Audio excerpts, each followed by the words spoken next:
Hello and welcome to Soap Goes to the Oscars. This is episode 123. I'm recording on November 4th, 2025, and I watched the movie yesterday. And the movie was The Pride of the Yankees. And before I get into anything, I just have to embarrassingly say that I think on the last episode, I was talking about how I was trying to find a movie for my parents and I to watch, and my mom doesn't like war movies like Wake Island or Pride of the Yankees. This is very much not a war movie. And I knew that, but I think that because I'd watched Yankee Doodle Dandy, which was kind of not war movie, but it had ties to like patriotism and war and stuff. And then thinking Yankees again, I just had it in my head that it was also related like a war movie. It's not. It's a story about Lou Gehrig. So with that out of the way, The Pride of the Yankees is a 1942 American sports drama film produced by Samuel Goldwyn, directed by Sam Wood, starring Gary Cooper, Teresa Wright, and Walter Brennan.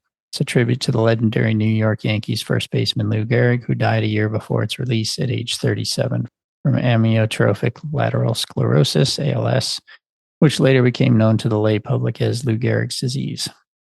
It was subtitled The Life of Lou Gehrig. The film is less a sports biography than an homage to a heroic and widely loved sports figure whose tragic and premature death touched the entire nation.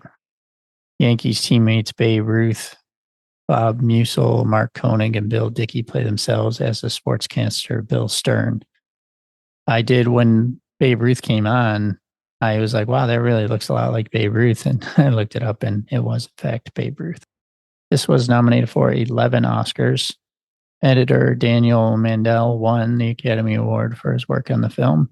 The rest were just nominations. Best Actor in a Leading Role for Cooper, Best Actress in a Leading Role for Wright, Best Art Direction, Interior Decoration, Black and White, Best Cinematography, Black and White, Best Special Effects, Best Music Scoring of a Dramatic or Comedy Picture, Best Picture, Best Sound Recording, Best Writing, Original Story, and Best Writing Adapted Screenplay.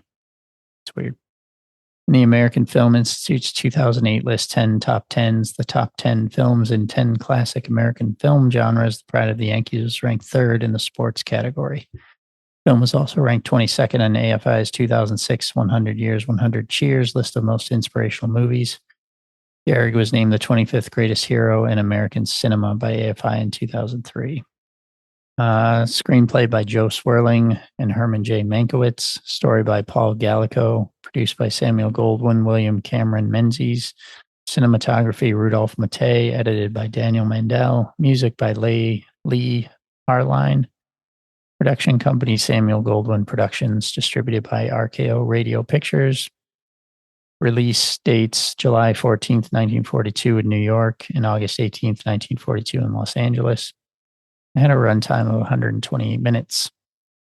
This says Gehrig died on June 2nd, 1941. The film premiered July 14th, 1942 in New York City at the Astor Theater.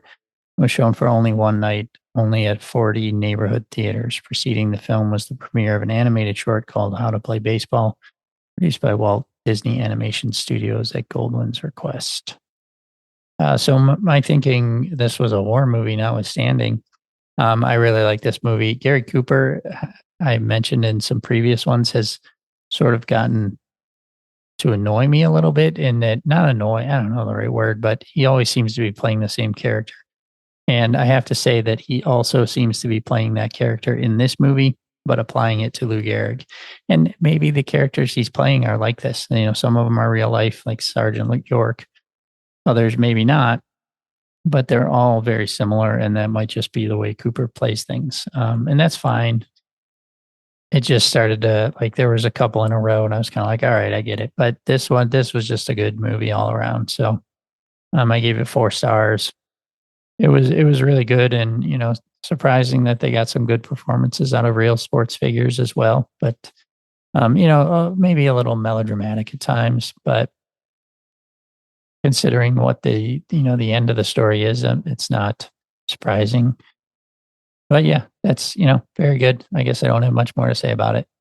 So I will just move on, continuing on with the 1942 Oscars. See you next time.